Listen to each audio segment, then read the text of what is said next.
Thank you. I'm glad to be able to give this lecture. What it isn't is going over the arguments for or against gay marriage or homosexual relationships. It's not doing that. It's looking at what I think is likely to happen, what I think will happen in the churches and in the church's relationship to the wider society. A declaration of vested interest, it's always important to do this on controversial subjects. I do experience same-sex attraction myself. I am married to a woman, but I do experience that myself, and I have chosen to follow what I believe to be the teaching of the Scriptures, that it is inappropriate to have sex with a man. Okay, under God's law, that's what I believe. I'm not talking about that argument here, but I'm just giving you that. That's where I personally am coming from. In the paper, I do not argue for that, and in the paper, you'll see that the end is somewhat, the conclusion is somewhat open-ended at the end, and that's deliberate. So let's begin.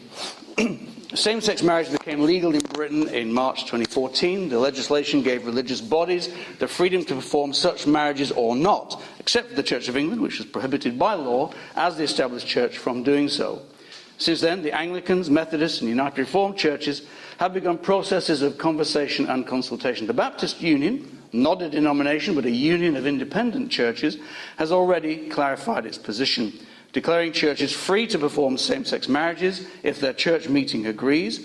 Ministers are also allowed to conduct such weddings as church officers without incurring any disciplinary measures. We therefore see a mixed pattern of affirming and non-affirming responses towards same-sex marriage within the churches. This paper doesn't rehearse the arguments. Instead, it asks what will happen next. How will this affect the polity of the churches? How will it affect church unity, ecumenically and within denominations or congregations? What does it imply regarding continued decline or growth? How does it relate to contemporary culture? In this respect, although there are global tensions, especially between Africa and the West, this paper concentrates on the UK and US because of their shared culture. For analysis, the options before the church are divided into two: conservative and liberal. The former is the traditional view that same-sex acts and relationships are forbidden in Christian morality, and that therefore same-sex marriage is therefore also inappropriate. The latter represents the emerging viewpoint that same-sex acts, relationships and marriage are not against Christian faith. Is this distinction absolute, however? Certainly it is possible to be liberal or conservative on different issues. Liberals, however, are more likely to be consistently liberal on a range of issues, while conservatives are increasingly adopting liberal views on same-sex relationships. Nonetheless, on this matter, there is a consensus that these terms are helpful. While not agreeing with Machen that they represent two different religions, there do appear to be two different religious outlooks on same-sex relationships, and earlier mediation or guidelines for disagreement will not handle today's adversarial contest. However, are there only two options? Is there no mediating position? Can we not love each other while disagreeing? Certainly as Christians, love is paramount. But does this mean agreeing to disagree while remaining in the same denomination or congregation? This entails treating homosexuality as a diaphora, a matter of indifference. Motivated by fear of disunity and division, any split might, it is feared, undermine the church's witness, either because of the ugliness of the argument or because of the unattractiveness of a conservative stand in a liberal culture. In order to move the debate forward, it is recommended that churches discuss openly the question and search for what Matthew Vine calls a third way. Open discussion is important. Too often debate is closed down, frequently by conservatives. Either because of embarrassment about sex or fear of division, conservatives avoid the topic, hoping it will go away. However, this means change will occur by default, because people will receive their views from society, not scripture and theology. Conservatives, though, fear open debate, precisely because it includes the possibility of changing one's views. Which criteria or norms will be used in the debate? Scripture and theology, or testimony and emotion? If only traditional authority, a gay person may feel excluded because their voice is not heard. If only personal experience, conservatives may feel labelled as homophobic for interrogating someone's feelings. In addition, the Baptist Union has experienced the power of celebrity to shape debate.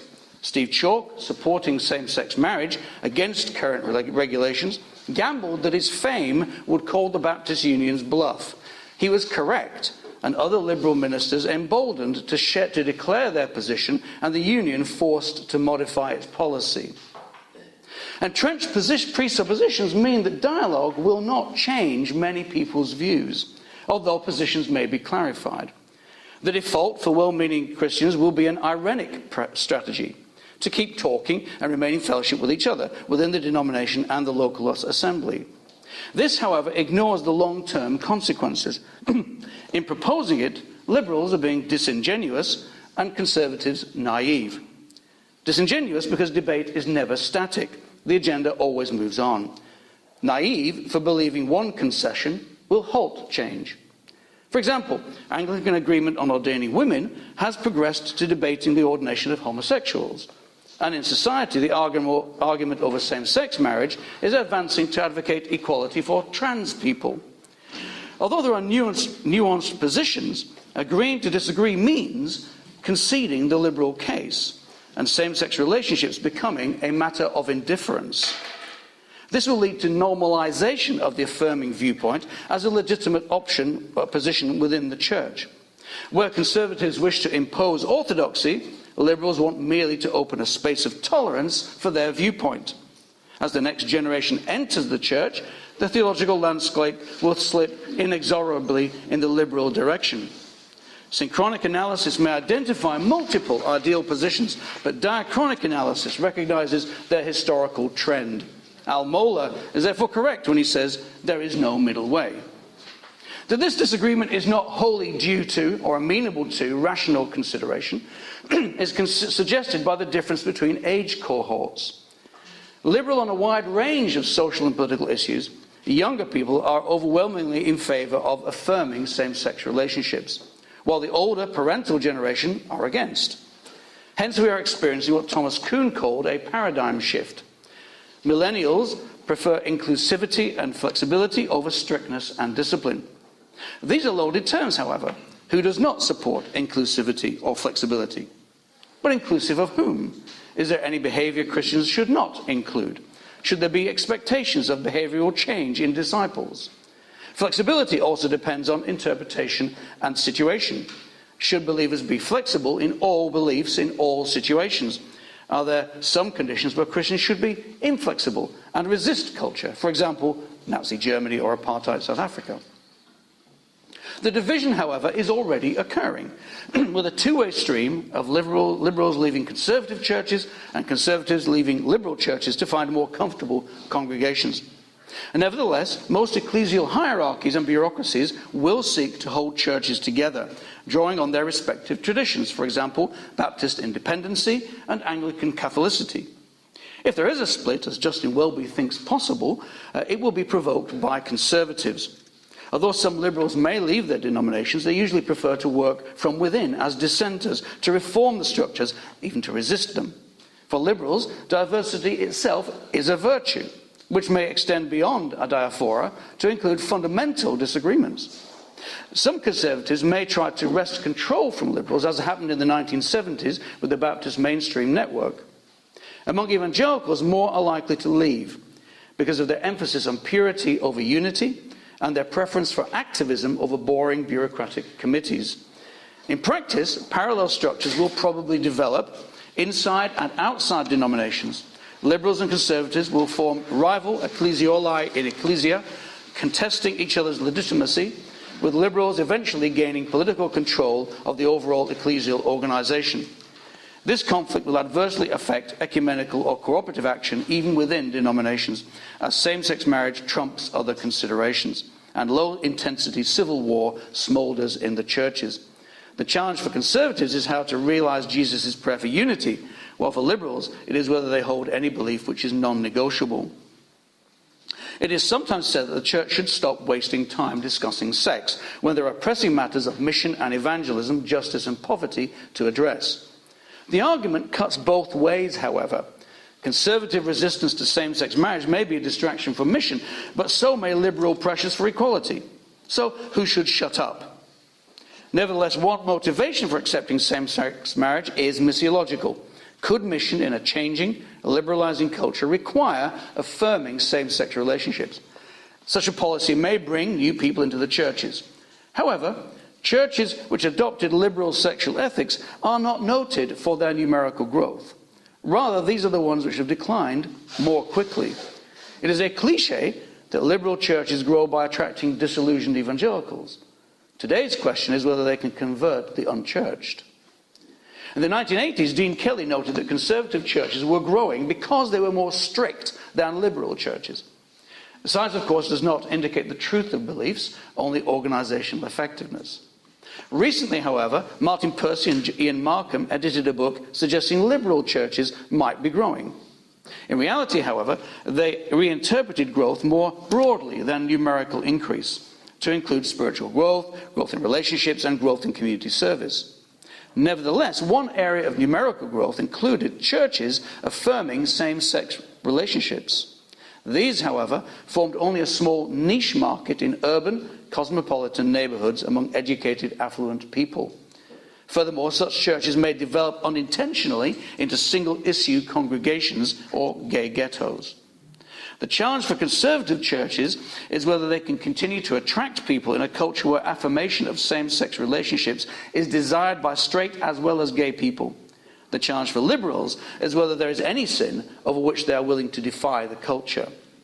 Nevertheless, with this attitudinal affective shift, liberal churches could be more enticing for spiritual seekers wanting an inclusive church. If churches opting for compromise and progressive evangelicals are included, liberal churches will therefore probably outnumber conservative, if only because they're following the cultural flow, and even if both are declining absolutely. Among Baptists, this may reverse the preponderance of evangelicals over liberals. With their traditional evangelistic concern, however, evangelicals especially are faced with the dilemma of numerical growth or halting decline in an increasingly liberal culture. How can they welcome gay people without affirming their sexuality when this is interpreted as their personal identity? At a minimum, they will need to avoid homophobic speech, oppose anti-gay violence, and challenge workplace discrimination. The risk is that evangelicals will split, gay marriage one more issue contributing to the divorce. Many progressive evangelicals may abandon church altogether because of the reactionary faith they encounter. Another development is that the meaning of evangelical becomes more elastic, affirming evangelicals joining the splintering of evangelical tribes, post-evangelicals, radical evangelicals, conservative evangelicals. Underlying this apparent diversity, however, is a bifurcation between conservative and liberal or progressive. Families, friends, and fellowships will be broken apart as evangelicals position themselves on this epochal issue. Pastors taking stances on either side will find their tenure removed if there is a theological mismatch with their congregation on the issue. Entrepreneurial churches, which adopted seeker-driven attractional models of mission, face particular challenges. Attractional mission entails reducing the cultural, cognitive barriers against people coming to church. This usually involves remodeling corporate worship to be less off-putting for visitors. This seeker-friendly approach also downplays biblical teaching in favor of life application and relevance in preaching. But abandoning distinctive practices to attract the unchurched may extend to doctrine and ethics. Thus, to welcome gay people, one must affirm their identity. The problem for evangelicals is whether they can retain their style and ethos while shifting on this issue. Will they not become a slightly livelier version of liberal Christianity? Moreover, it is likely that conservative churches which adopt a liberal position on same-sex relationships will later adopt liberal views on other moral issues. The power of influence is from the group that they are joining rather than the group they are leaving. Traditional evangelical concerns such as evangelism will therefore take a lower position in their strategy in favor of cooperation with other groups, religious and secular, over social concerns. While laudable for wider kingdom purposes, this will displace activity likely to produce church growth. Gay marriage crystallizes the prevailing antipathy towards Christianity in a culture where the brand is toxic. Christianity is considered immoral because of its anti-gay prejudices. Attempts to explain conservatives' beliefs on sexuality to youngsters are met with incomprehension. Kelly's lessons may therefore no longer apply. Kelly himself noted that not all conservative churches grow, and emphasized that strictness might delay but would not reverse secularization's long-term numerical decline. Furthermore, as the culture changes, might the conservative moment have passed? For a while, there remained enough cultural capital to simply call people back to church. Attitudes to homosexuality was shared. Now there is more cognitive distance between church and culture. Might such appeals fall on deaf ears, issued as they are by groups as culturally relevant as the Amish?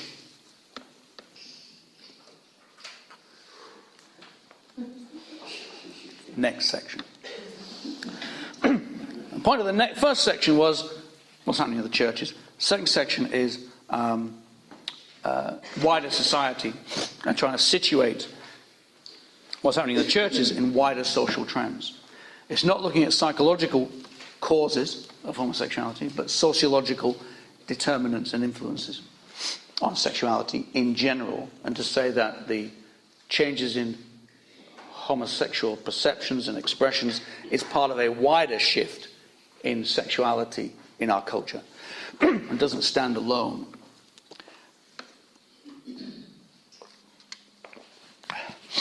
I'm gabbling. Am I reading too fast? Am I reading too fast? Is it? Okay. When you get nervous, you kind of blah, blah, blah. So, okay. Political and legal pressures are increasing on opponents of same-sex marriage. There are three particular legal challenges for conservatives. Firstly, despite government claims to the contrary, free speech is imperiled. Street evangelists have been picked up by the police for hate speech. Individuals in the workplace have been disciplined for sharing their faith, praying for colleagues, and discussing their beliefs about same-sex relationships.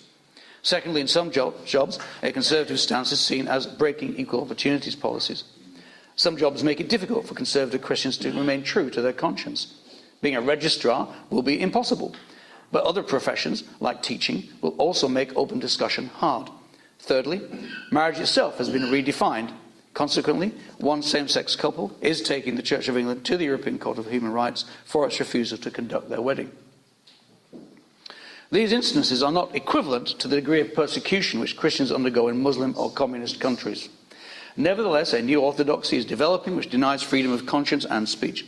The irony is, of course, the hypocrisy of complaints from conservatives who would previously have denied similar freedoms to gay people. However, it does raise questions for evangelism about what preachers may say in public. The usual dilemma of when to introduce controversial teachings about sexual behavior becomes more pointed when such discipling may be illegal. In addition, churches could in future have their charitable status withdrawn if their purposes are not deemed charitable, because they discriminate against gay people. Certainly, church-based social projects already have to consider their policies about hiring staff and teaching programs to receive grants from secular sources. Tightening such regulations could wipe out swathes of Christian community projects. In terms of two issues which I haven't dealt with in detail, I mentioned some of the legal issues. David McElroy, is that his name? Yes, is giving a paper. He's a part-time lecturer here, lectures in theology and law. Is giving a paper on the legal implications of the changes to the Tyndale conference or something like that soon. And then secondly, I was talking with Joy on staff here, who we were discussing the issues of counselling and psychotherapy. So it is illegal to offer what is called reparative therapy. So therapy to help people to change their orientation or behaviour at least, even if they want it. So even if somebody wants to have reparative therapy, registered counsellors and psychotherapists are not allowed to give it. And this poses questions for Christian counsellors operating professionally, and also for ministers and churches, in that we cannot, if conservative Christians cannot claim to be counselling people, because counselling is a professional term, and you're not allowed to do that. And help people to change their sexual behaviour or orientation. You have to stay clear of that, even if they want to change it. And so that's another issue which I haven't gone into in big ways, but just to highlight it. Legal support for gay sensibilities means that liberalism is ironically now being enforced by illiberal means. This is redolent of Herbert Marcuse's concept of repressive tolerance. In the 1960s, this was deployed against leftist opposition and now against the right. Encouraging an apparent tolerance of diverse opinions, a system of totalitarian liberalism actually restricts the breadth of tolerated viewpoints within an acceptable range. As Frank Furedi has written, tolerance is not enough for the victim mentality. Instead, affirmation is demanded. But self-worth dependent on others' affirmation is always insecure and must therefore be supported by law. If offence is deemed to have been given, free speech can legitimately be curtailed. Hence, in some universities, Christian unions and pro-life groups have been prevented from meeting on campus because they are accused of creating a hostile atmosphere for gays and women. Such pressure will lead to self-censorship by conservative groupings. Paradoxically, however, liberals are defending individual liberty, including that of sexual minorities, while restricting free speech for others. Liberal ideology is therefore being used to strengthen the power of the state by extending its reach further into sexual areas.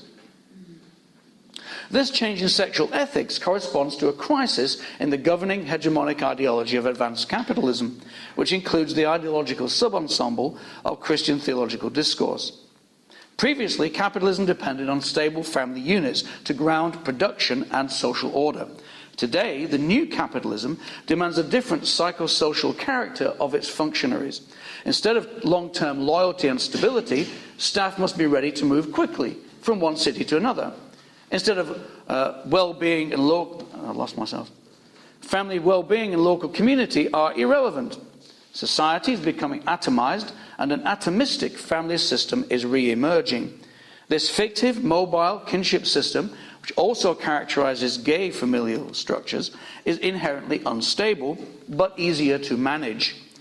Capitalist reproduction of labor is therefore not inherently dependent on heteronormativity, but can commodify homosexual relations as well. A fully individualistic system of sexual ethics, indifferent to the object of one's attraction, is thus an essential facet of contemporary ruling ideology. Labor and capital are totally free in all areas, and the neoliberal ideology of the market extends to all social relationships. As Zygmunt Bauman indicates, we live in liquid modernity. Relationships become self-centered business investments, and partners discarded in the same way labor is released or gadgets traded in. Today, absolute flexibility is required for economic and personal advantage. A long-term commitment is passé, permanency not a virtue. The concept of sexual fluidity, therefore, fits well with this socio-economic conjuncture. Bisexuality and polyamory may be more common among women, but men too can transfer their love between male and female during a lifetime of serial relationships. Just sexual fluidity is the idea that somebody can move, their sexual attraction or orientation is fluid.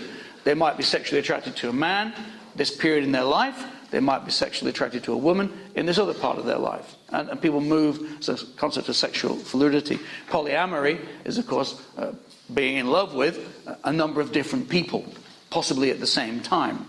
And that's a desirable and a valid way of living. And what I'm saying is that these actually are increasing phenomena and may well be connected with the kind of society that we're living in. With modernity and early capitalism, one's identity was stable as one fulfilled one role in the system. Today, role is unstable, identity suspect. There is no longer any career for life. As families split up and people move house frequently, any rootedness of identity or place evaporates. This postmodern condition is thus a late product of capitalism's tendency to disintegrate every pre-existing social form, including ideas of stable sexual personae. The binary model of sexual identity, male-female, hetero, homosexual, belongs to a lost world. Cut loose from inherited identities, capitalism continually produces new subjectivities for people to inhabit. Queer theory, for example, maintains that sexual identity is not given in nature, but socially constructed. Some, like Suzanne Walters, a radical feminist lesbian professor in the United States, admit an element of choice as something to be celebrated in terms of personal autonomy. This, however, is the epitome of liberal ideology. In this respect, there's now little to differentiate conservative accounts of psychosocial causes for same-sex attraction from the pro-gay position, except in the degree of moral opprobrium. This does not mean nurture outbalances nature in the etiology of sexual orientation, or that the sense of identity is any less real for the person. Same-sex attraction and acts have always characterized human sexual behavior. However, its conceptualization changes. The idea of orientation, as opposed to behavior, was a recent development. The thought that this is the kind of person I am, rather than simply someone attracted to certain people. The change originated in the 19th century with the development of romantic notions of love and personhood and the medicalization of sexuality. Michel Foucault went so far as to state that homosexuals did not exist before the 19th century, and he was a well-known homosexual activist himself. The notion that one was born this way, to quote Lady Gaga, is therefore part of society's ideological substratum, an attempt to normalize this experience by essentializing it in the guise of nature. What is natural is considered scientific, and therefore legitimized. But as Slavoj Žižek notes, something claimed as normal, or natural, is an ideological obfuscation, concealing its historical political origins. While homosexual identity became possible with the ending of family-based production and the introduction of free-wage labor, a specific gay identity emerged in the 1970s with increased civil liberties and the anonymity of urban lifestyles facilitating greater personal choice. The disturbing implication for heterosexuals of this construction theory is that it is true also for them. In this worldview, changes in family structures are not condemned but celebrated, from adoption by gay couples to surrogate motherhood to artificial insemination of lesbians. Conservatives have, however, complained that gay marriage will undermine the institutions of marriage and the family. In response, defenders of gay marriage insisted on their conservatism and their desire to belong within straight society. Consequently, political conservatives like David Cameron have embraced same-sex marriage precisely because of their conservatism, to bring stability by incorporating new groups within the social order. Conservatives do not always oppose change, but want it to evolve safely and incrementally. Walters, however, perceives it differently. She is personally indifferent to gay marriage and even suspicious of it. She is a lesbian as well, as an expression of conformity towards middle-class suburban heterosexual norms. However, she believes that same-sex marriage will, inadvertently perhaps, open the door to alternative expressions of human sexual relationships. Thus, the conservative nightmare could become reality. As leading-edge gay thinkers like Walters accentuate their libertarianism, there is a strange confluence between conservative and liberal opinion concerning the likely trajectory of social change. Liberals seem ignorant, however, that their sexual ethic forms part of a wider liberal sensibility, which is an expression of advanced capitalist ideology. Whereas early capitalism promoted a pseudo-Protestant ethic of ascetic sexual repression, today's capitalism requires expressivity, a desiring subject who supports the economy by consuming. This ethos includes sexuality. As with capitalist expansionism in general, the neoliberal sexual market continually expands to attract diverse consumers. Freedom of choice, including our sexual proclivities, exemplifies the liberal valorization of personal autonomy. Sexual pleasure even becomes an obligation, our duty, an injunction of the superego, as Slavoj Žižek terms it. Far from radically threatening the system, sexual liberation operates as a repressive desublimation in which our desires are apparently satiated. The changing class composition of capitalism illuminates this transition. Joel Kotkin has written that a new fraction of the international ruling class has arisen, a techno-oligarchy controlling the leading technology companies worldwide. Liberal and conservative positions on sexuality within this new techno-capitalism correspond to Jürgen Schoenfeld's theory of ascending and retrenching classes. An ascending class is typically liberal on social issues, while conservatives represent those who have fallen behind. Millennials palpably do not belong to any ruling class. Indeed, their life chances are worse than for preceding generations. And nevertheless, socialized and educated into this new techno-culture, they are pre-adapted for today's proletarianized cognitive labor, relying on computer skills and short-term work rather than permanent contracts. In this context, it makes little difference whether an employee is in a stable relationship or with whom they go to bed, as long as their work outputs are maintained. The ethos of flexible short-term work approximates ideologically to the flexible short-term nature of relationships. It is a Tinder-age fulfillment of Harvey Cox's prophecy of the secular city as a switchboard into which inhabitants anonymously plug themselves. Franco Berardi describes the new economy as semio-capitalism, based on the manipulation of digital signs. Following Baudrillard's postmodern analysis of simulacra, pure surface without any referent, Berardi claims the meaning of language words is emancipated. But as signified and signifier part company, reality is redescribed without constraint in capitalism's interests. A semiology of sexual pleasure and expressivity replaces repression. For Baudrillard, the prime example of this is the transsexual. By prosthesis, a person may transform themselves into a likeness, a simulacrum of the opposite sex, and expect to be treated as such. This is fiction. Biologically, they remain the same. But the notion of gender has thus been separated from biological sex and orientation.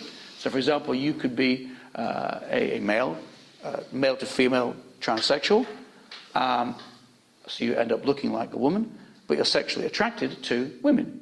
So you are a lesbian. Although biologically you are male, your gender is female. So there's a distinction between the three elements: gender, sex, and orientation. And other distinctions as well. For Baudrillard, however, all our identities are necessarily fictive. He's not just having a go at transsexuals. For him, they epitomize the general reality for everybody. All our identities are constructed and are fictional. Being a Baptist minister is as much as fiction as being a transsexual. It's made up. These identities, all our identities are necessarily fictive in a society which no longer tells us who we are. These identities, such as transsexualism and sadomasochism, are nonetheless constructed through purchasing the commodified products of capitalist ingenuity. You have to buy rubber or chains. You have to buy them in order to have sex. You have to buy an operation in order to be female. So you are buying the products. You're part of the commodification of a capitalist society. The capitalist society makes it possible, but you're also locked in at the same time. That doesn't say it's right or wrong. It just says that's how the connection works. The Marxist writers referred to in this section have acutely critiqued neoliberal ideology, but not recognized their own absorption of individualistic liberal sexual ethics. While conservatives and Marxists both oppose liberalism, conservatives also accuse liberals and Marxists of having roots in Enlightenment rationalist materialism. This paper turns these Marxists on their heads, just as Marx claimed to do with Hegel. The paradox is that the sexual freedom prized by leftists and liberals is a consequence of the capitalist system they detest, while the sexual license loathed by conservatives is produced by that same economic system which they support. Nevertheless, Marxists would claim a dialectical view of capitalism which recognizes its progressive and reactionary tendencies. The key for them is pushing through its contradictions, which include the emergence of identity-based minorities based on sexual preference, to develop a higher form of the family.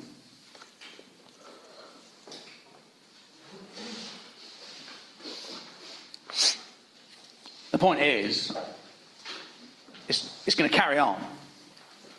That's the point. It's not just one issue. It's a whole big issue. And we have to deal with the whole thing. Meanwhile, neoliberal ideology reproduces the conditions for alienated labour to function within a depersonalised economy. The boundaries of permissible speech are delineated by what Kotkin calls a clerisy of academics and media pundits allied to the techno-oligarchy. But democracy depends on not silencing alternate views. Instead of an easygoing pluralism which assumes non-abrasive interactions, Chantal Mouffe therefore advocates an approach called agonistics, a political recipe for robust argument to challenge the dominant hegemony. Here, conservative Christians may find strange allies among libertarians who support abortion and gay rights, but also free speech, including for opinions they disagree with, like anti-gay marriage, and pro-life. Theologically, too, articulate disagreement is essential.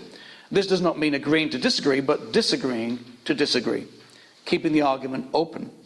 Theologians are not natural arbiters, but active participants in fratricidal power disputes. Those who want to maintain a spurious unity deliberately forget our history. All of our churches originated in schism. Sometimes disunity is our duty. Christian division today lies in the context of post-Christendom and the confused response of Christians to it. Liberals and conservatives may both reject Christendom, but for different reasons.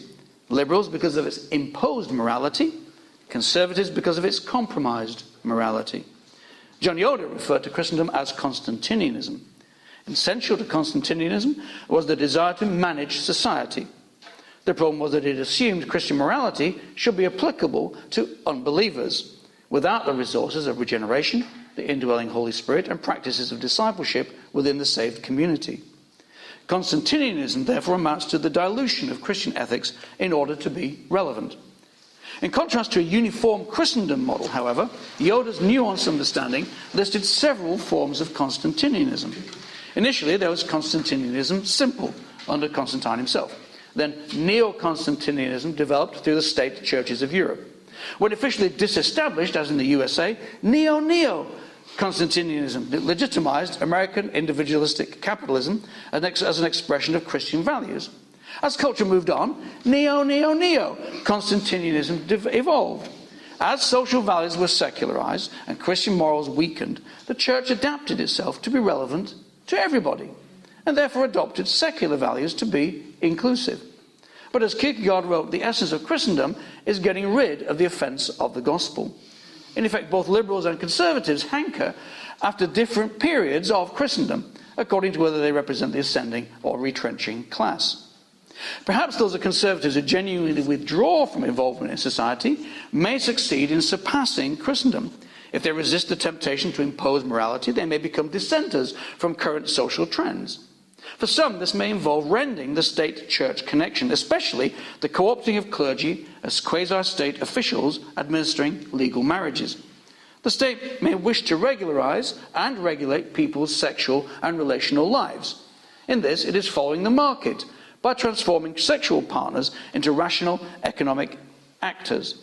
Their relationships based not on familial devotion, but on contractual agreement, ethical and legal norms characteristic of a sensate culture.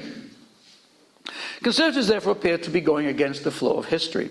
In the future, perhaps they will become, in Pareto's terms, a residue, holding outmoded beliefs from sentiment while ignoring evidence and experience. Conservatives may then inhabit enclaves of the past, while liberals build enclaves of the future. But such temporal analogies mistake temporary trends for permanent developments. There is no Whig interpretation of sexual history. History is not unidirectional. We are already witnessing a reaction against the sexual license of the 60s. Permissiveness, hailed as liberation, is now recognized as child abuse of children, child abuse and sexual harassment. Moreover, Christians sometimes should be oppositional. For example, the early church was an anti-imperial movement, subverting the Roman Empire by establishing exclusive communities built on deviational ethics. But part of that unified integrated imperial system included its sexual permissiveness. Based on power domination of the weak by the powerful, it also exemplified a life of indulgent luxury among a ruling elite. William Naffy correctly asserts then that it was Christians who were abnormal in such a culture. Richard Niebuhr's typology of the relationship between Christ and culture helps us further understand the two positions. While both might claim to be transforming culture, in reality, liberals correspond to the Christ of culture and conservatives to the Christ against culture. Where one risks accommodating so much that there is no difference, the other risks being so different as to have no connection at all. Where the liberal has nothing to say, the conservatives will not be listened to. Contextualizing the gospel is essential for mission, but this must be prophetic, critical contextualization to avoid imbibing sub-Christian values. The dilemma here is which position is prophetic. Both feel embattled. The difference is who they measure themselves against. Liberals challenging homophobic sentiments in a conservative church, or conservatives resisting the apostasy of an entire culture. Schoenfeld surmises that an alienated class will withdraw from social engagement. For conservatives, this could involve embracing a world-rejecting but rebellious sectarianism, while liberals craving for acceptance present no cultural sharp edges.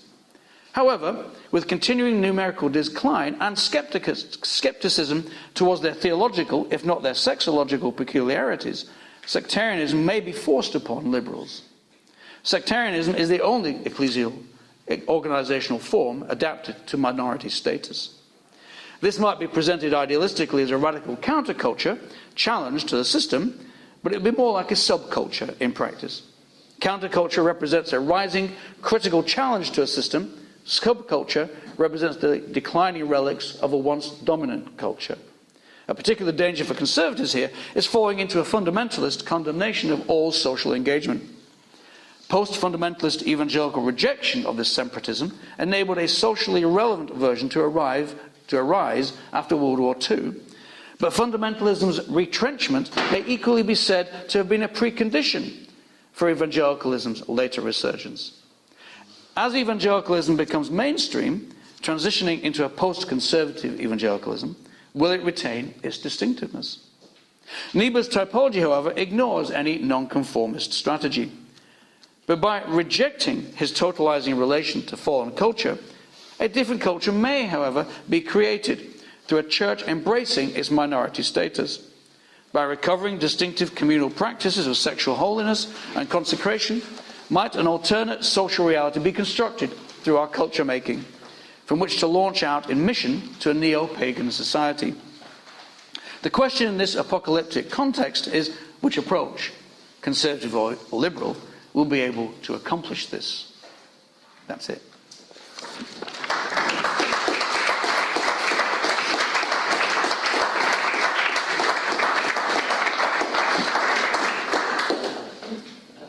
Wow, thank you very much, Steve.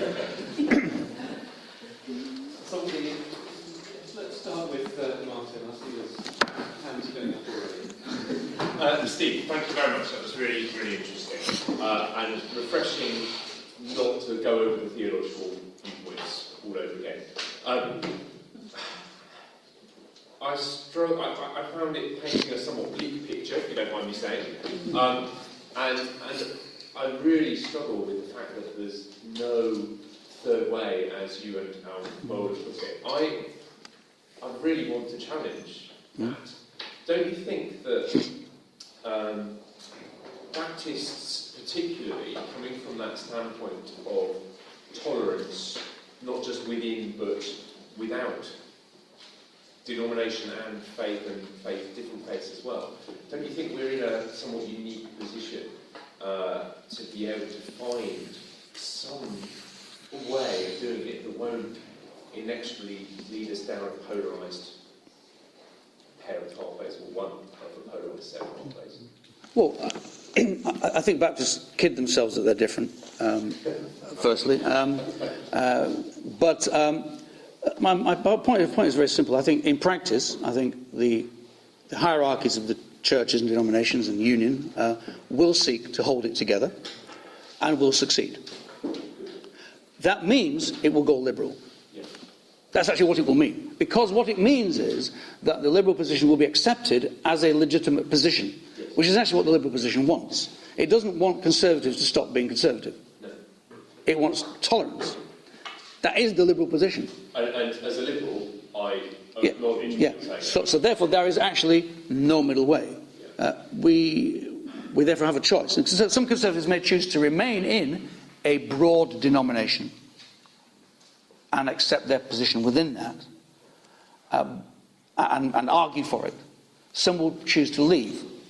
I think many, well, I don't know how many, some will choose to leave. And they are more likely to leave than liberals are if they don't get their own way. If liberals don't get their own way, they will stay and fight. If conservatives don't get their way, they're more likely to op it and get out. That's just from observation. I don't think you... Yeah. So that's what my reason for saying there is no liberal way is not that people won't try to find one, but that middle way is in effect the liberal position. And I think for me me, I recognise that, and that's been a concern of mine as well. But I don't know. I still feel like there has to be something better. Some people will say, let's stay together and let's love each other with all our differences. Yeah. And that is the liberal way. Yeah. And some conservatives will adopt that and be on the side of that. And so I'm not saying that is what I think will happen. Yeah. Okay, thank you. Thank you very much, Steve, for a many-sided view of this. I'd just like to read a paragraph or two from a letter in the current Church of England newspaper. Keep it fairly brief if you can, Trevor. I will. And according to the EU, the Queen is a citizen of that body. She owes allegiance to that community. This is in line with Black's Lawford Dictionary. The Queen's allegiance to Brussels is confirmed in Hansard. So as Her Majesty is head of the Church of England, my inference is that the Church of England is under the authority of the EU. According to this line of thinking, the EU has the right to instruct Anglicans to perform gay marriage. Yeah. Her Majesty also swears allegiance to God, so is God under the authority of the EU? Or vice versa, or is Her Majesty in an untenable position? Well, as a Republican, and as a non-Anglican,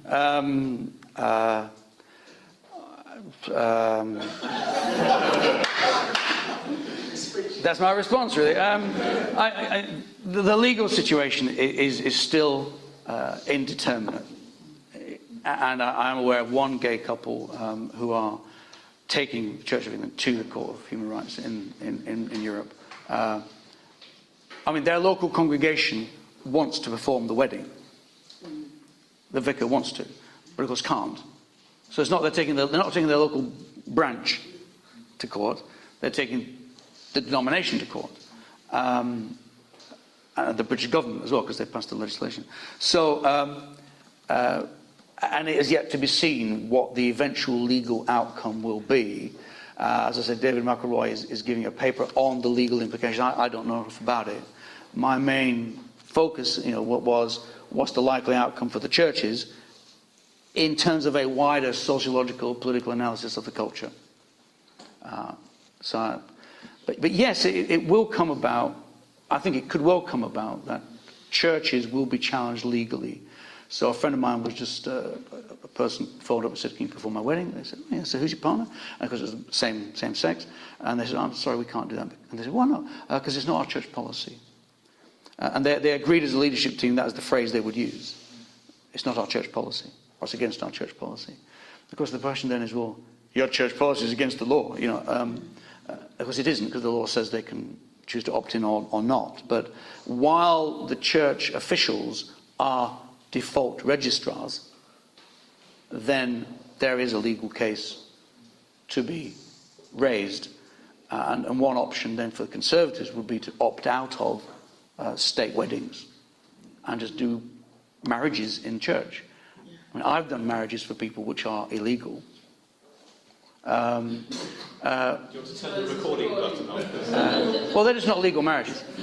In that people who are here who have not got the right documents can't get legally married, but they don't want to live together without being married from other countries, right? So what do? You say, "I'm sorry, I can't marry you for the next 10 years while your immigration case gets sorted out." Or you marry them. Well, you marry them. Then a couple. And I view them as valid before God. They're not legal marriages. I had to tell them, don't say you're legally married, because you're not. But it just means there's a separation opening up already in a number of different cases on marriage and what you will do pastorally. Okay. There is a paradox, isn't there, just picking up that further on the fact that the Church of England, which many would regard as having great swathes of liberalism within it, certainly a lot of openly gay clergy and all this kind of thing, is the church which is not allowed to perform Yes. marriages. Yes, that's right. Anna? One thing that I have wondered is, obviously you've stated the Christian situation, how are other religions, such as Islam and Judaism, coping with this? Because I should imagine that if we go right back to, I don't know, 200 years ago or wherever, you know, probably they would have been against homosexuality. And indeed, if you look at a lot of the African countries and what have you, it's still illegal. So how are they, because they're going to get caught up in the same problems that that we're going to get caught up in. The Jewish religion is separated, of course, into a number of different groups, from very conservative to liberal synagogues. Right. And liberal synagogues have already applied for permission to perform same-sex marriages. Right. People like the Lubavitcher, Hasidic Jews will not do that, and their schools have already been received bad Ofsteds because of their lack of affirmation of gay relationships. Yeah. So in a sense, there's a similar split. Within Islam, it is more uniform, more overwhelmingly against gay relationships. However, there are one or two gay imams in Europe and North America, not many, I mean hardly any, but one or two, who usually keep it secret. So they're online with an online identity, but it's not always who they are, because obviously there's a risk of violence against them. Secondly, in the Middle East itself, there was, less so now, but there was a very strong homosexual culture, possibly because men and women were very segregated. And so you actually got quite an active, I won't call it gay because they wouldn't have claimed to be gay. They would have said, we're just normal guys, but we're doing this. But, you know, so you get a lot of stories and examples, historic examples of same-sex behavior in the Middle East, during the 19th, early 20th century. And it was sort of tolerated in its place. It had a place within the culture. And so you actually get stories there, Westerners going to Morocco to find a gay lover in like the 1920s, early part of the 20th century. It wasn't common, but there were people that did that because it was more accepted there than in the United States at that time, strangely. Now, of course, Islam is much more uniform and hegemonic. So, but I think they're going to have the same dilemmas, essentially. Yeah. Thank you. Peter? Going back to the question before last about legal problems, does this mean that England is likely to go the way of France, where the only legal marriage is, the secular marriage, and you can have a religious marriage as well, if you want one? Is that possible? I'd like to put it in England. I think it is, yeah. I think it would be desirable, personally. But, Thank you. Andy? Thanks, Steve. I don't know, it's not fully formed my question. It might even be a comment more than a question. But you don't go very far on the issue without mentioning Steve Chalk, which I think you did on page 1 or whatever. And I know he's got a dialogue that he's set up at some point later this year. Yeah. It was interesting that a blogger that was invited to a dinner. I read that, yes. Was saying actually Steve's describing it as a dialogue, we want to have a conversation about it, but actually he's coming at it from that polemic of close same-sex relationships. And he wasn't comfortable with it's not really an open conversation dialogue, and it's a sort of a comment on where we are as a church, of we don't want an open dialogue, and nor do we want people to come from a particular stance. Well, of course, it works both ways. It works both ways. In the conservative church, we'll probably only ask conservative speakers, to speak. So it does work both ways. Having said that, a church, Steve Chalk is a pastor of a church, but a church has a responsibility to teach and to care for its people. So a liberal church would be within its remit to prohibit a conservative speaker who it thought would upset and and kind of be prejudiced against gay people. Similarly, a conservative church which wants to care for and teach its people the truth, and not confuse its people, but have a duty of care to its people. Similarly, a conservative church would be within its remit to say, we're not going to invite a liberal speaker. We're going to invite conservative speakers on this issue, because we care about the salvation of souls. So conservatives would say, well, if we're not allowing people to repent of their sin, what about their salvation? Or their sanctification, at any rate. A liberal would come out the other way, of course. Said that actually having a conservative speaker would actually put people back in the closet and could actually cause them psychological harm and self-hatred, and cause self-hatred in a gay person by hearing a hateful speaker.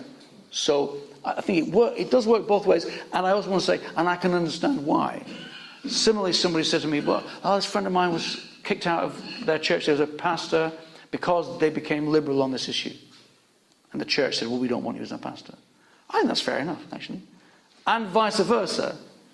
If a conservative pastor was kicked out by a liberal congregation that wanted liberal teaching, he said, well, in a Baptist church here, where you have the power to get rid of your pastors, I think that's kind of fine, actually, in my opinion.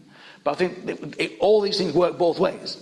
And so we can't just say, oh, well, you're against me, because my side's against you as well. It's actually quite tricky. Thank you. Valerie.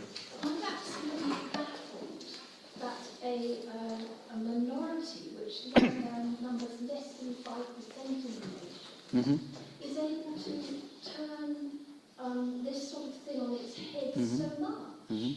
And I think that, you're right to say that we ought to divorce marriage, in inverted commas, literally, from being, because it has now become such a strange animal. I mean, I've been divorced now after nearly 40 years of marriage. We started that marriage as a Christian sacrament, and at the end of it, I just received a piece of paper saying, he doesn't want you anymore, that's it, from the state. So there's nothing to end my Christian marriage. And I think that, we're in a bit of a quandary about this. I think we're right. We should take this thing out of... I mean, homosexuality, for me, is a matter of public health apart from anything else. And why do people define themselves in terms of their sexuality? I've been introduced to a couple. They don't tell me whether they're having sex 5 times a week or they haven't had it since 1946. It doesn't come up. They don't define themselves in the terms of it. But somebody who's gay, the first thing they say is, I'm so-and-so and I'm gay. So what? Well, I think there's a couple of things to pick up on there, Valerie. I think, obviously, the percentage of people who experience same-sex attraction, either exclusively or at some point in their life, is relatively small. And it varies depending which study you look at, but very small. But on the other hand, there are other minorities who need protection and a recognition by law in terms of human rights. So the mere fact that some group is a minority doesn't preclude them arguing for or being granted some kind of human rights. In fact, it encourages them to be given human rights because they need protection. The issue then is not just one of minority, but is an intellectual and ideological issue that basically in society as a whole in the West, the argument has now been won by proponents of gay marriage and homosexual equality. The argument has been won. And the Conservatives have lost the battle. Whether Conservatives are able to regain the initiative or not is another matter, but that's currently the position. In terms of identity, it seems to me that not only in sexuality, but like ethnic identities, geographical identities, identity politics, the concept of identity is very salient in our society, as previous, roles, stable identities have collapsed, we get a fragmentation of our society into multiple identities. So there's a movement for Cornish independence. I'm Cornish, as a big deal, and the issue of black self-affirmation is very important. So the identity politics, of course, that then goes over into white identity politics and racists affirming their white identity. So identity has become, in our society, in our culture, quite a big deal, even apart from sexual identity. And certainly, in terms of sexual identity, if you're part of a group which you perceive to be discriminated against, whatever that is, not necessarily sexual, but some kind of group that you perceive you belong to that group, and you perceive that you are discriminated against, and you don't want to be, and therefore, when you come into a situation, you say, and I'm a Baptist. Put that in your pipe and smoke it, all right? Or whatever, Of course, with colour, you don't need to tell people, but yet there's a way of affirming that and taking a position on it, a stance on that, rather than just kind of trying to shy away. So actually, people who perceive themselves to be part of an embattled minority, an identity group, in the latter half of the 20th century, developed an approach to that identity of asserting it. And disability rights, okay, for example. That's all I'm saying is that... I maintain it's not a matter of polite conversation. Well, the same way as I wouldn't rock up depends what you mean. to start naked at my age. Well, but if you were younger, you might. Okay, what's permitted in polite company is a question. When I gave a sermon on pornography in the chapel last term, somebody, a member of the student body, went around the chapel and ritually cleansed it because she this person thought it was wrong to talk about pornography in a sermon because it's not the right fit subject. Well, pornography isn't, but so what counts as fit conversation is a movable feast or fast. Other things?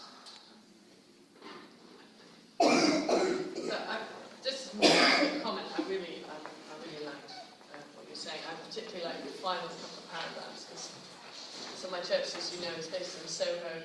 This is like our constant discussion. Yes. How do you deal with the gay community? And for us, it's very much about clearly defining who we are as a community who believe in the biblical understanding of marriage.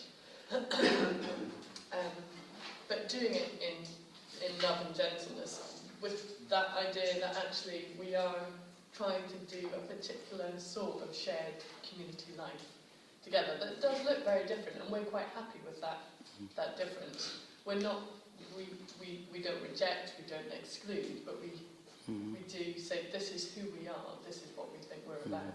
And then people can look at that and they can discuss it with us and talk about it with us, and it's not, we're almost like intentionally trying to be different in order to clearly shape our identity. But interestingly, people have found that really attractive, because often when they're having a conversation with us, it's because they're saying, actually, this life that I have isn't working, it's not happy or healthy or helping them in particular ways that they're struggling. And so actually them seeing something very different, which is not always healthy and happy and whatever, I think it makes for an interesting conversation. We're not trying to speak to people who are happy in their gay lifestyle, but the fringes who are struggling with that a bit more. So I really like what you're saying. The church where I'm attending, which you also know, because we're saying the same roots, has a number of people with same-sex attraction attending the church. The teaching position of the church is conservative. I know that because I gave the sermon on it. But the point is that I was talking to a couple of them afterwards, and of course they knew that I experienced same-sex attraction, which helps talking to people, obviously, because it's not me as an outsider judging. But it's very interesting when they said, they tried a number of gay churches, and they don't talk. What they said is they don't talk about Jesus. There's no Christianity in them. We'd rather come here to a conservative church. All we want is that people aren't mean to us. That is, they aren't mean. And I thought, wow, that's incredible. And the church isn't mean. So, but it's an interesting plea from a gay couple coming to the church, to a conservative church on this issue, saying we tried gay churches or gay-friendly churches, but there wasn't a lot of gospel, a lot of Christ in them. We want somewhere like this, with this kind of ethos. All we're asking is that people aren't mean to us. And I thought, well, that's not too difficult. Hopefully, though you wouldn't think so looking at some churches. I'm just a bit intrigued by that, because if they start coming, and I don't know whether they've made a profession of faith or what would happen then if they wanted to come into church membership? Well, it's not a Baptist church, so they don't have membership. Oh, right, okay. They became Christians in other churches. One was in an Anglican church, one was a Pentecostal church. Made commitments, this particular couple, for example, and then came to this church, and it doesn't actually have a membership system. But where churches that don't have membership still have the problem, because it kicks in with your PCC or your home group leading. There comes a point in every church where you say, you're a member of the Ku Klux Klan? I'm sorry, you can't be part of our leadership team. Yeah? No matter how accepting you are, yes, to Donald Duke, you have to say, actually, you've got to drop out of the Ku Klux Klan, actually, if you want to go any further in your discipleship. At some point, whether it's leadership or membership or whatever line it is in whatever tradition we are, that is an issue at some point. And it doesn't just apply to sexuality, it applies to a whole bunch of issues. And in a missional situation, it's very difficult to do that on any issue, not only on sexuality. So we've got about three now, so Pierre and then Joel and then Trinity. I was just commenting, I think, in relation to what you just said about gay couple coming to conservatives. Yeah, so I think perhaps the attraction to the gay couple will not only just be the fact that it's a conservative church, but it's preaching the word of God.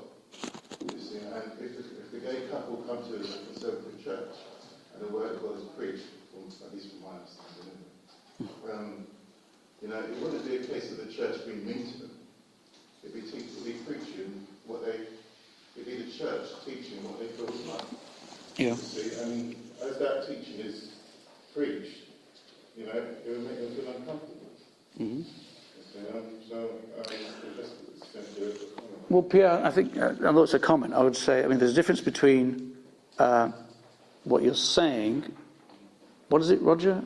Locution, illocution, perlocution? I can never remember which one's which, but, what you're saying and the way that you're saying it, at least, and the impression that you're giving can be very different.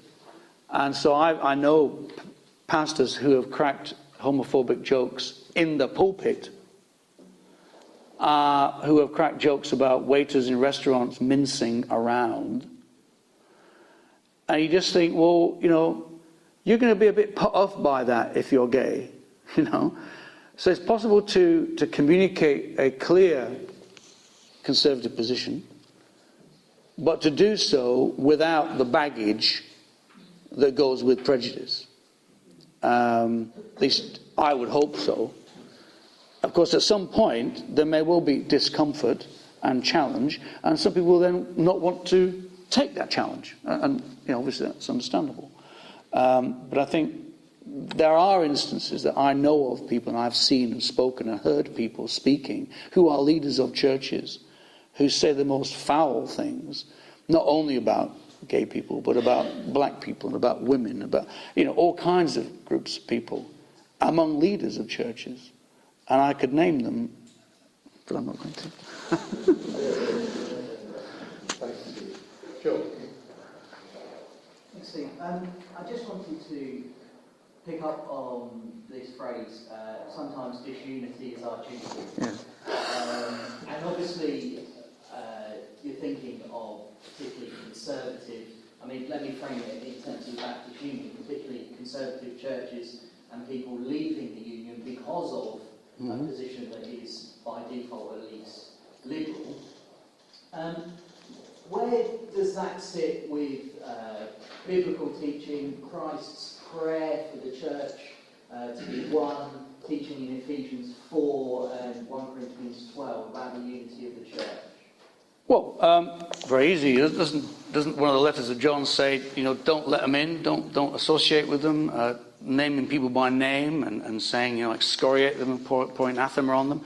So there's a big concern in the New Testament for doctrinal and ethical purity in the church. Don't they hand a guy over to Satan at one point? That's pretty severe, So I just think there's a concern for doctrinal and ethical purity, I didn't hear that, in the pages of the New Testament, as well as an issue of unity. They are both there. And Paul says we need to judge the insider. We don't judge the outsider, but we do judge the insiders. So there's a whole kind of issue there. And I'm not saying there's an easy answer to it. From the liberal point of view, I would say someone who's a liberal on any issue, not only on this, but theologically as well, has every right to argue their case. And needs to do so. I'm not against that. So disunity is our duty applies to the liberal as well. If a liberal person who genuinely believes that gay relationships are cool with God, then they should say so and argue for it, and kind of experience the consequences of that argument. So in that sense, they are being disunited. They are dividing the church by speaking about gay relationships. They're causing the disunity. I don't think they should shut up. I think they should argue for it. We should have a great big argument. It's what we should do. And then some will leave and some will stay. And I think that's cool. Sorry, Steve, but you haven't actually addressed the biblical bits that I talked about. But you haven't addressed the biblical ones I talked about. No, I asked my question first. Yeah. And I gave mine second. So what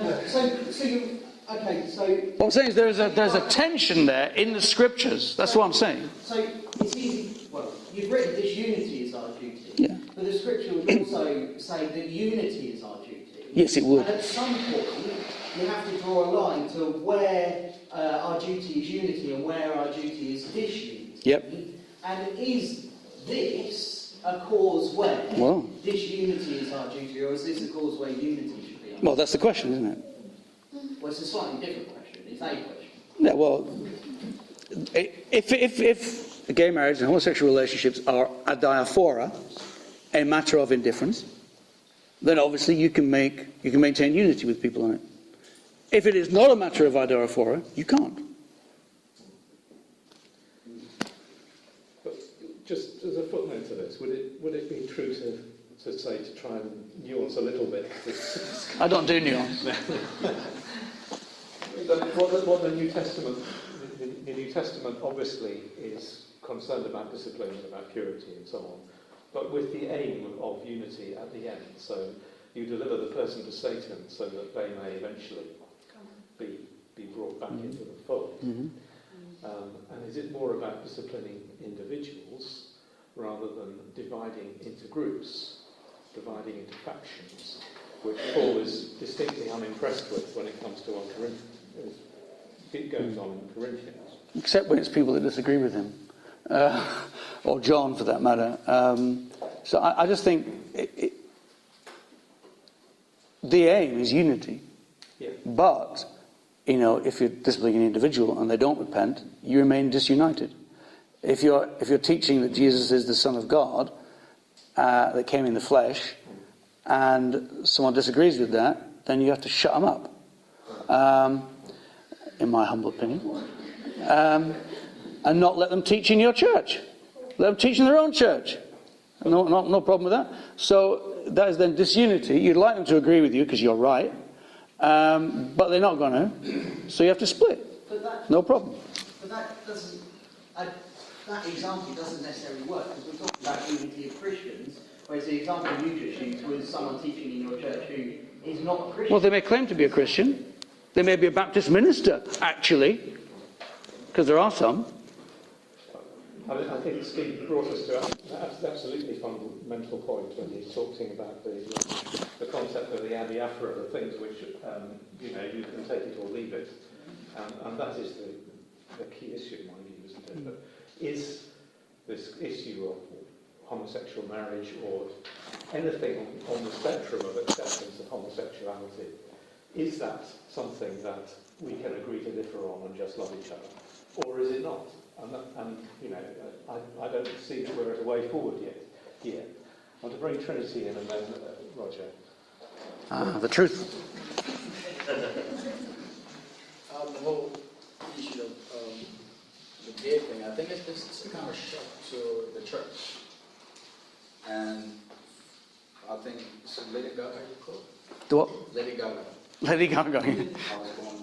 I was born this way, yes. And sometimes you hear people say I was born gay. Mm-hmm. And it's hard to understand from scripture how can a person be born gay. But science has proven that people may have that. We take for example, we have people who are born with both sex. Mm-hmm. I remember the South African athlete who was disqualified because Mm-hmm. he ever said she was a man, Mm-hmm. but it was proven she was a lady. Mm-hmm. But when you come to the scriptures, especially Genesis 1 and 2, say God created them, male and female, in 1. And in 2, there was only one person that God made actually, and then he separated the sexes. Mm-hmm. How do we explain to our congregation that people actually were born gay? Well, it begs a lot of questions there. I mean, the condition of being intersex, where somebody is born with both sexual characteristics, is a physical, biological condition that is observable and, not always observable, because sometimes it doesn't become obvious till later on, but certainly is fact. It's not the same as transsexuality or transgender. It's not the same as homosexuality. Because, firstly, a male homosexual doesn't think that he's a woman. A transgender person might, but a homosexual thinks that he's a man. And he is. And is attracted to men. So we have to distinguish different phenomena, different experiences, and not mix them up. I referred to transgender, transsexual issues because I was trying to characterize what's happening in our culture and society more widely and situate homosexuality within it. I'm not confusing them with each other.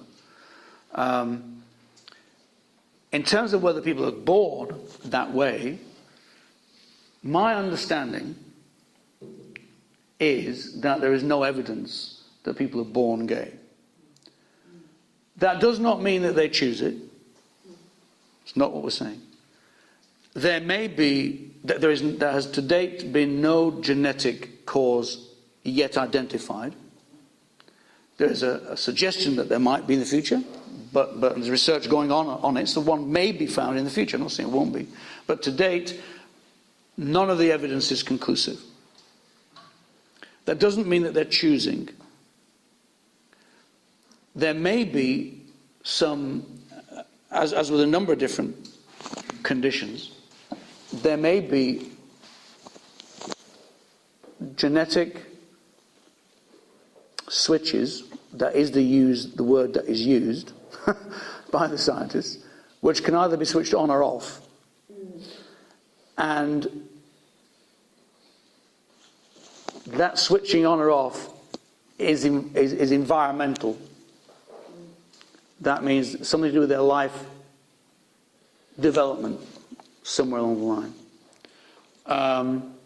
Now that may or may not be true for homosexuality. But my understanding is that there's no conclusive evidence of a genetic or physical cause. Indeed, some Queer theory activists say they don't want there to be a physical cause. For two reasons. One, if there is a genetic cause, they can be aborted or genetically engineered out of existence, and they don't want to be. So actually some gay activists don't want there to be a physical cause. Secondly, some of them would say it should be a matter of choice and indifference what sexual orientation somebody has. Of choice and indifference. So society should not care what sexual orientation someone has or what causes it, because it's not a problem. It's not an illness, it's not a disease, it's just something that happens, and let's tolerate it, let's just accept it.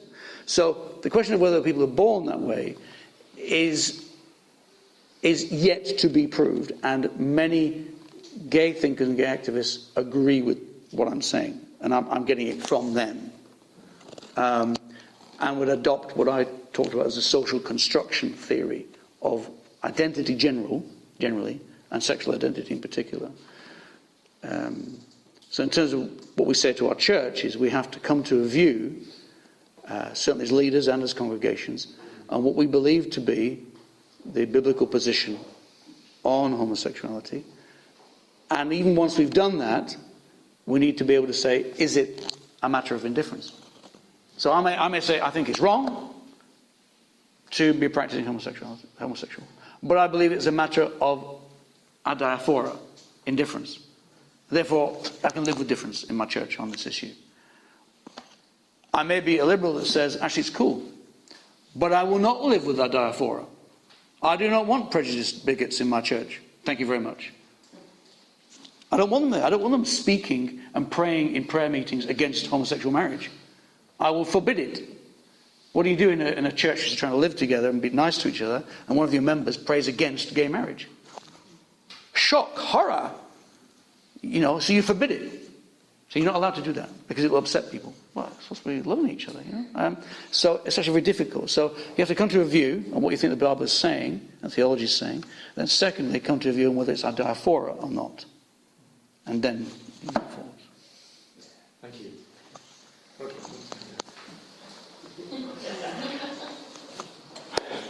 Go, brother. My suspicion is one of the most important things you said was about the nature of the cultural influence on the way we think. Because we are in, I think, a liminal space culturally at the moment. With the elders and the youngers or millennials, as you're highlighting, there's a culture shift. I suspect that this issue is going to be with us for the next 25 years as we deal with this transition and realise how those of us who are older see theology, view scripture, and understand this issue through one of those Constantinian sets of lenses. I remember a conversation I had when I was in my last pastorate when we were talking about biblical marriage. And people, when I said that biblical marriage had nothing to do with the ceremony or legality. And a number of people who just couldn't get their head around that at all. Which again alludes to the illustration you gave of marrying somebody illegally.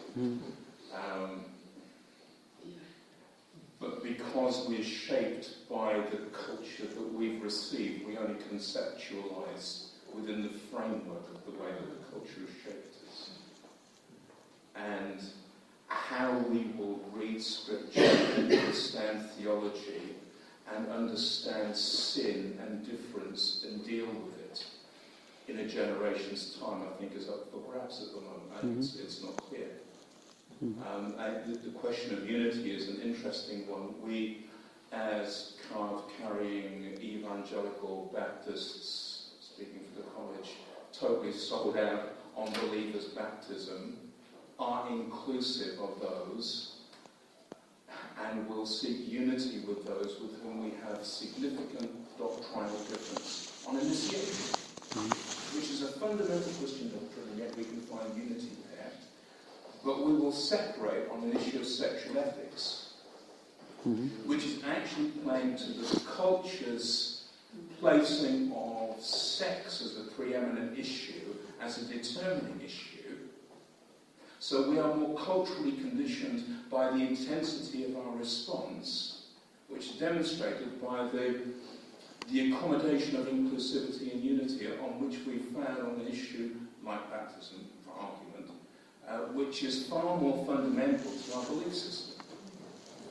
So again, it goes to the significance, it seems to me, of culture and how culture shapes how we understand and how we respond to issues.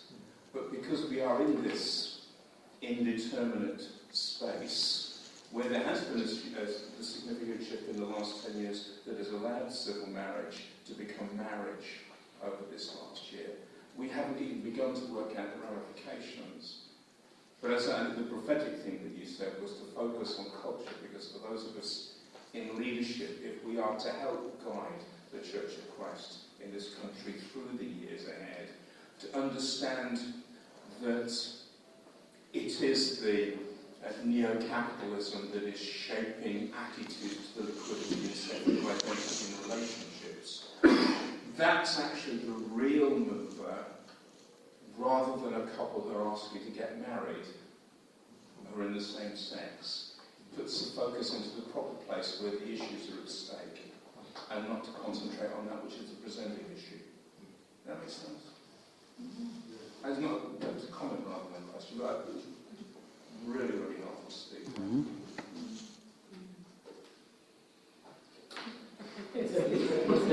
What?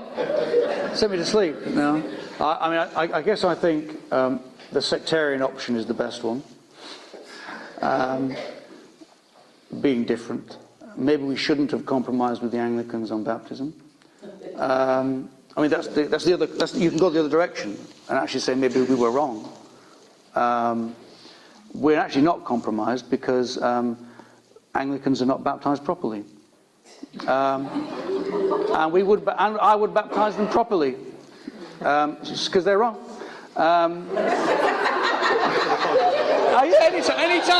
Anytime.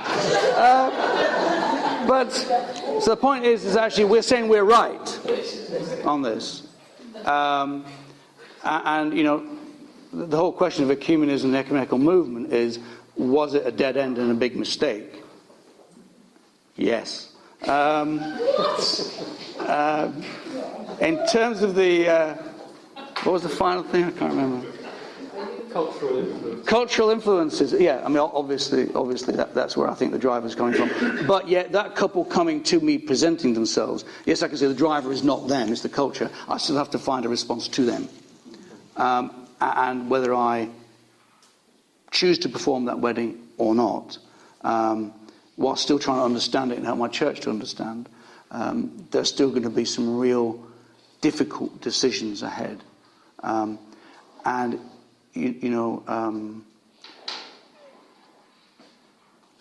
adjusting to the change in society does not mean always agreeing with the change in society. It can mean being a deviant minority that dies out but is faithful. And I'm prepared to embrace that if necessary, for faithfulness. And I have questions about our cooperation with churches that don't baptise properly. Well, I'm sure that one can be continued at some point. Just one thing that I thought, a great presentation. We've hardly picked up at all. It's interesting. There's been so much else to talk about on the sort of economic side. Steve was talking about the consumerist way that our culture is shaped, which plays into this so hugely, and that's something for further ongoing thought. But meanwhile, thanks to Steve for a great session. Thank you.